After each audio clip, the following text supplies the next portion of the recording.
Scar was built up in the early 90s, sat for a couple of decades, and as I speak, January 2026 is mid-rebuild.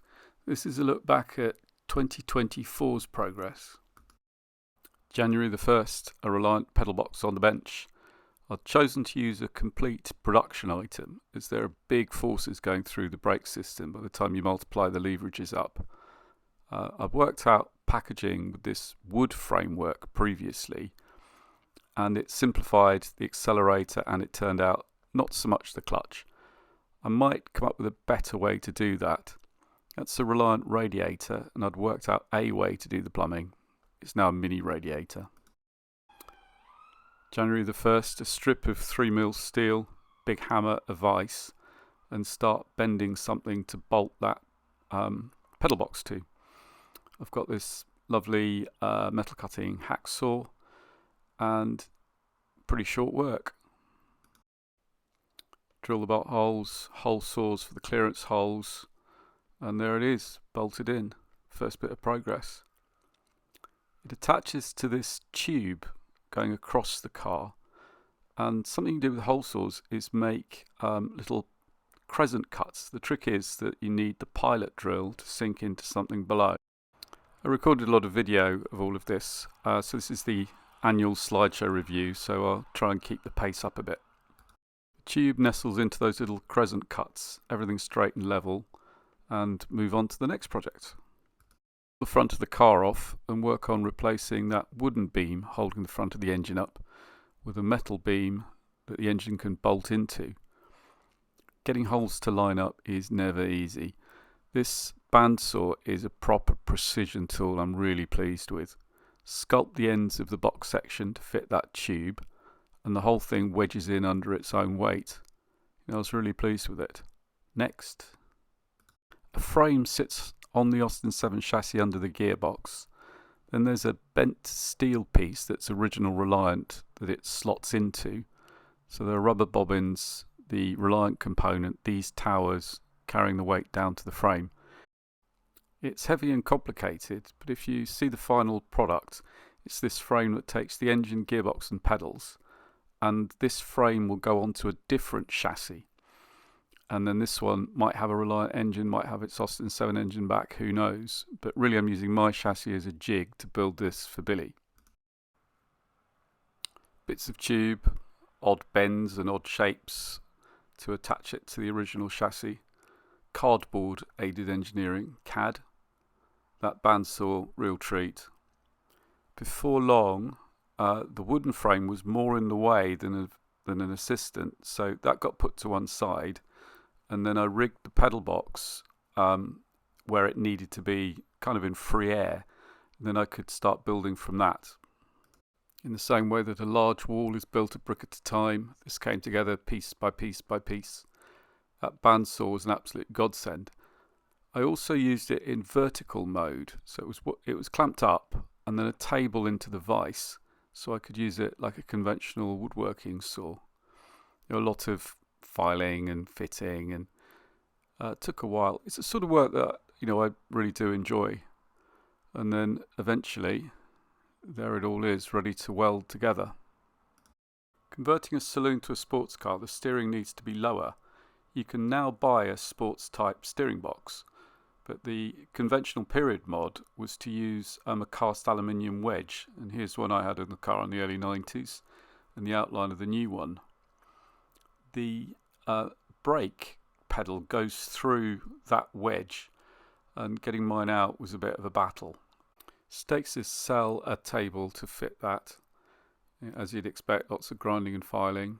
The steering box on its new wedge. View from the other side, getting it in exactly the right position so the steering doesn't go over centres, covered in another film. Welding. Keep dust out of your inverter welder. It's an Artec.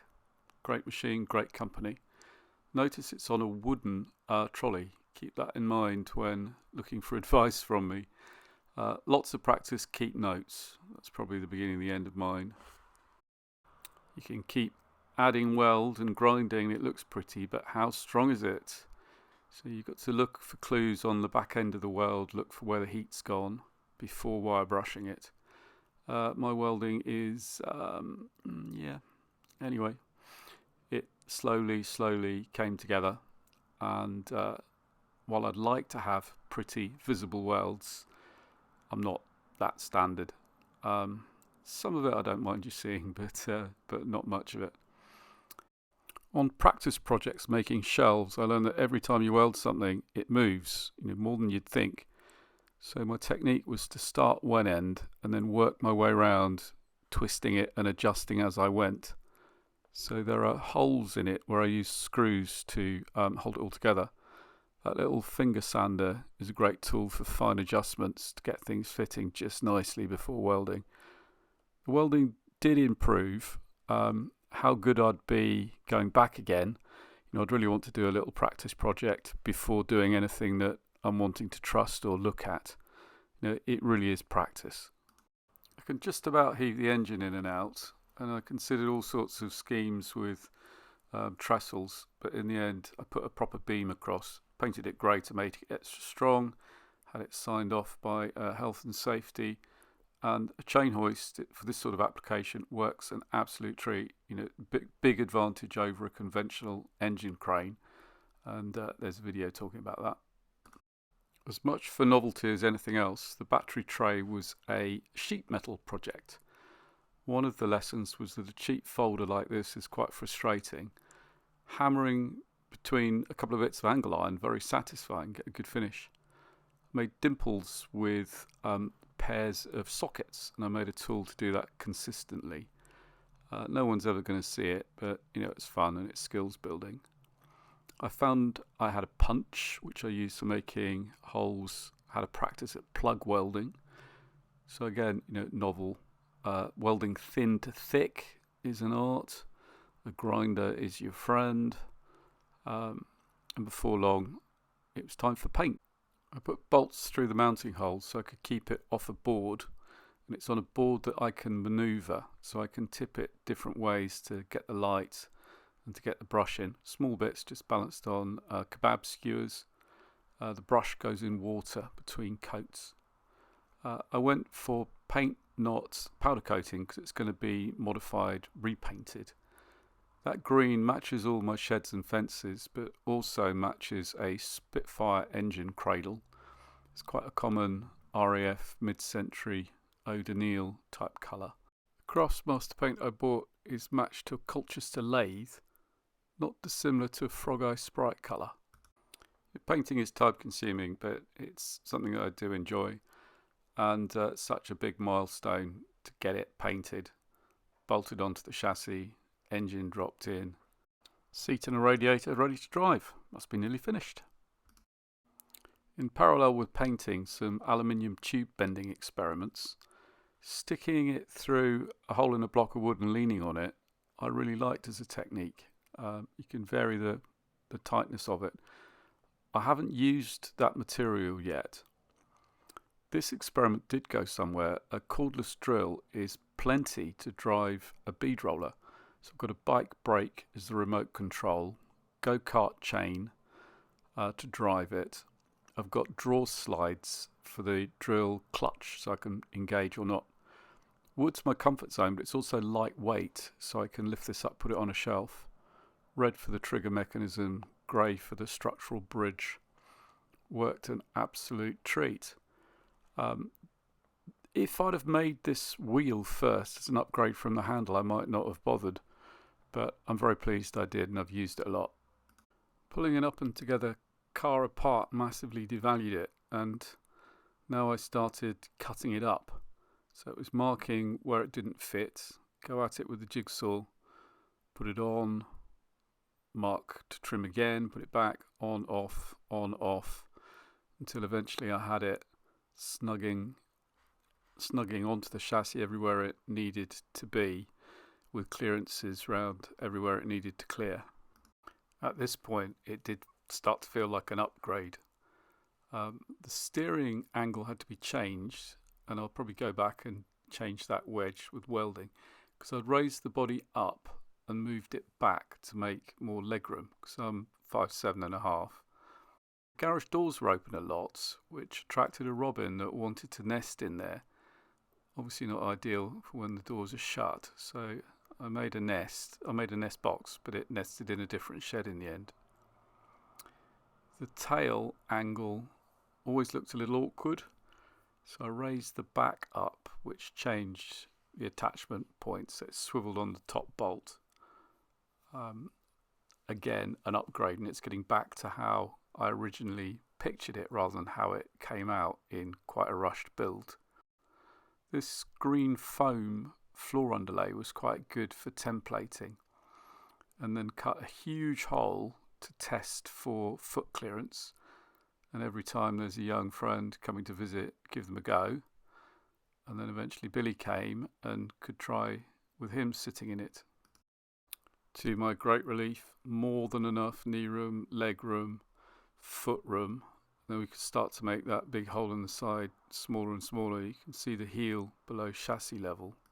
With the body height confirmed, can then start to look at the bonnet line.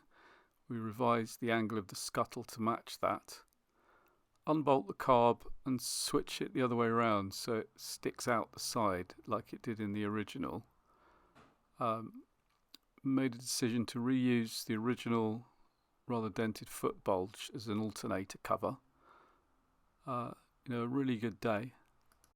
Dimensions confirmed, decisions made, pull it off again and start to finalise the underframe. This is very much my comfort zone. Huge bandsaw in the garage, so this absolutely flew together. The floor slopes down for the driver's feet to end up below chassis level, and then the toe out the side, so there was a bit more needed to be cut off. It's still sort of prototype stage. Lots of on, off, and a few variations of that footwell. It's in wood because I'm just much quicker at doing that than folding metal and welding metal together. Obviously other people would lean on their own skill sets and facilities and equipment. It's functional, and boats and aircraft that era would be made in a similar way. Battery boxes of footrest like I had in the original. Finicky clearances.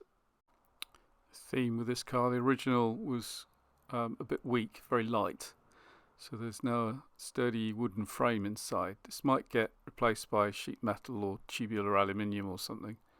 It hinges and it's on captive nuts, so easy access, a theme. Bigger dashboard. I didn't like it vertical, so it now slopes. You can see how much taller it is. It also fits a lot better than the old one. I'm pleased with the dash. This is a start on a bracket to hold the steering column to the underside of the dashboard with some bolts coming through. Up the top end, the attachment was a bit awkward, but I've got this table nibbler I use like a fret saw, so I can make nice shaped little brackets like I've got here that takes the other side of the bolts. It's basically a fancy washer. So here's a shot with the scuttle tipped up, which I really like. Riv nuts I've been using as well. This block joins the engine subframe to the body tub to stop that wobbling around, just to brace everything nicely. Moved house a couple of times with rough cut seat covers from an old London taxi. This is just camping mat on a wedge which adjusts. It's fine for now, can get upgraded later. I was determined to make space for a clutch foot rest, which also is a good brace cornering. The wooden foot box I'm actually quite fond of, and using the table nibbler made a nice little bracket that holds it all together with aluminium. It bolts in and out really quickly and easily with captive nuts. The wooden panel around the gearbox on the passenger side I like. Around the pedals I'm going to redo in sheet metal. I managed to find some more WOC lids and started to have a think about how I'm going to make the new foot bulge. The tail section was reinforced and attached with countersunk fittings. I also panelled in a piece of the floor and behind the axle that used to be completely open, and the tail goes on and off really easily now.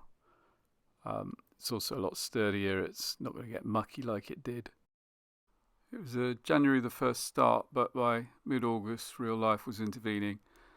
And other than tidying up and some planning of the dashboard and a shopping trip late in the year for switches, that was really it. Any excuse, roll it out and have a look, and celebrate how far I'd come in that year. There's still quite a few little bits and bobs, to finish off. This was a trip to the Haynes Museum. This is John Haynes' car he built when he was at school. It was his very first Haynes manual. It was a treat to see it. Anyway, that's it for now. There's a 2025 review, and we're January 2026 as I speak, so hopefully lots more to come this year.